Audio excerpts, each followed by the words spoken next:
여러분 안녕하세요. 오늘은 5월 17일 금요일입니다. 오늘도 좋아서 나누는 큐티 나눔 시간이고요. 오늘 말씀은 역대상 17장 16절에서부터 27절까지의 말씀입니다.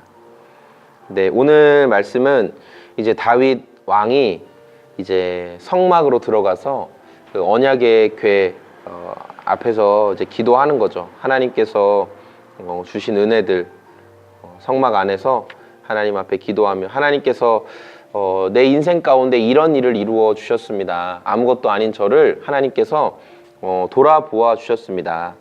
그리고 하나님이 지금 내 상황만 돌아보신 것이 아니라 내 미래의 일까지도 돌아보아 주셨습니다. 나의 장래까지도, 나의 자손들까지도 하나님이 돌아보아 주신다고 약속해 주셨습니다.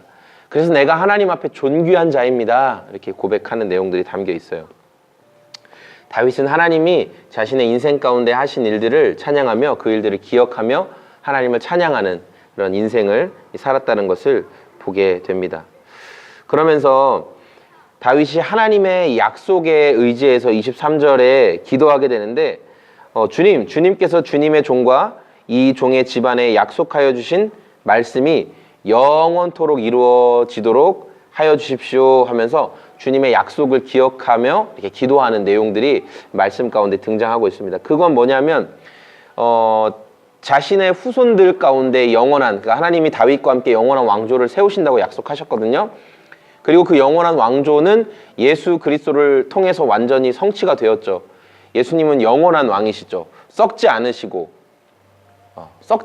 영원한 왕이신데 예수님이 다윗의 후손이시잖아요. 법적으로. 실제적으로 다윗보다 더 당연히 앞서신 분이고 크신 분이지만, 근데 이 영원한 왕조, 어쨌든 그 다음 아들을 통해서 왕조가 이어질 수 있게 하나님 해달라고 기도하고 하나님의 약속에 의거하여서, 그래서 하나님이 약속을 지켜주십시오 그렇게 얘기를 해요. 다윗이 기도하는 것은, 그러니까 내 영달을 위해서 기도하는 그런 그림보다는 오히려 하나님이 이 약속을, 이 일들을 이루어 주시기를 원하는 이유가 무엇이냐면, 우리 가문에 복 주기를 원하는 이유가 무엇이냐면 하나님의 영광을 우리 가문이 끊임없이 계속 드러내기를 원하기 때문에, 우리 가문이 하나님을 잘 섬기고 사랑할 것이기 때문에, 그래서 우리 가문이 복음 안에서 진리 안에서, 하나님의 진리 안에서 잘 서 있어서 이스라엘 백성들을 끊임없이 그 하나님의 진리로 인도할 가문이기 때문에 우리 가문에 힘을 계속 달라, 그렇게 기도하는 거예요. 저는 오늘 말씀 묵상하면서 하나님이 다윗의 기도에 응답하시죠. 하나님이 다윗의 기도에 응답해 주셨어요. 하지만 되게 중요한 건 뭐냐면 다윗의 그 다음 자손들을 통해서 계속 왕이 나오긴 하지만, 아주 중요한 것은 하나님이 이렇게 큰 기도에 응답하시고 왕을 주시고 또 왕으로서의 약속을 계속 이루어 주시면서 해야 될 것이 무엇이었냐면 철저한 신앙교육, 철저한 믿음의 유산이 다음 세대까지 이어지게끔 하는 것이 얼마나 중요한지를 보게 되는 거예요. 신앙의 유산이 이 다음 세대로 가면서 점점 약해지고 점점 이렇게 온전하게 신앙의 유산이 흘러가지 못하게 되니까 하나님이 약속하셨지만 결국 이스라엘의 패역함, 그리고 그 왕들의 추악함 때문에 그 나라가 망하게 되는 것을 보게 되잖아요.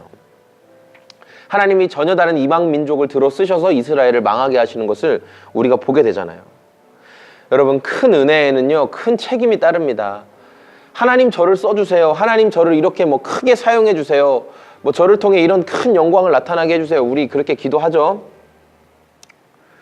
그럼 우리가 그렇게 크게 기도하고 크게 하나님 앞에 크게 쓰임받기를 원해서 했는데 하나님이 크게 써주셨어요. 크게 그렇게 일하실 때 아주 우리가 놓치지 말아야 할 것은 하나님을 향한 그 순전한 마음과 이 진실한 마음들, 그리고 나 때가 아니라 내 다음 세대까지 내가 그것을 위해 기도했다면, 우리 가문을 위해 기도했다면, 또는 우리 이 나라를 위해 기도했다면, 이 세계를 위해 기도했다면, 우리가 하나님께서 기도에 응답하시는 것만큼이나 진실하게 이 믿음의 유산을 다음 세대에도 흘려보낼 수 있는, 하나님께 받은 바 은혜를 소중하게 생각하고 이 믿음의 유산을 흘려보낼 수 있는 그런 태도가 우리 편에서 참으로 중요하겠다라는 묵상을 하게 되었습니다.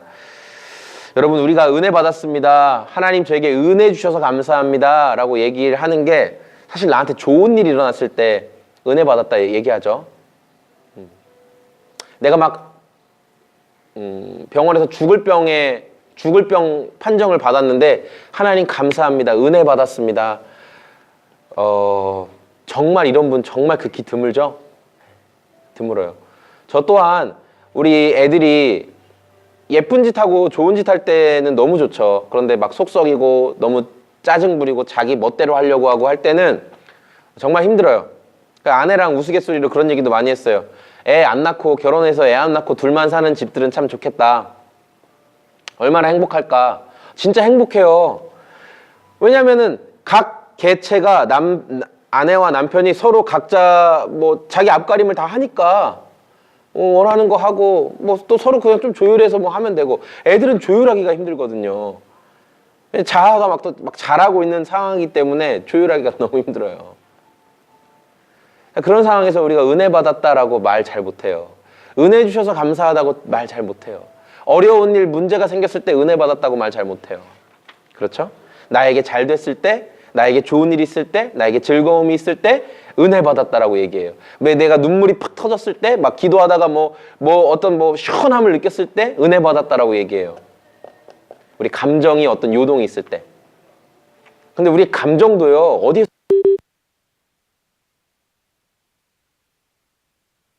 영광을 드러내기 위한 감정인지 아니면 나를 만족시키는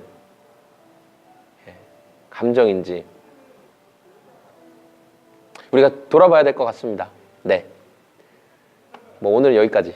감사합니다. 저는 지금까지 청주시 서원대학교 옆에 위치한 소금 제작소를 섬기고 있는 공장장 이성민이었고요. 오늘도 우리가 예상치 못한 어려운 상황들과 문제를 겪을 때 하나님이 크십니다. 하나님이 정말 크신 분입니다. 크신 하나님을 볼 수 있게 도와달라고 기도하고 또 우리의 자아가 또 우리의 인내하지 못하는 마음이 십자가에서 죽었다는 것을 기억하게 해주십시오. 기도하는 오늘이 되길 원합니다. 안녕히 계세요.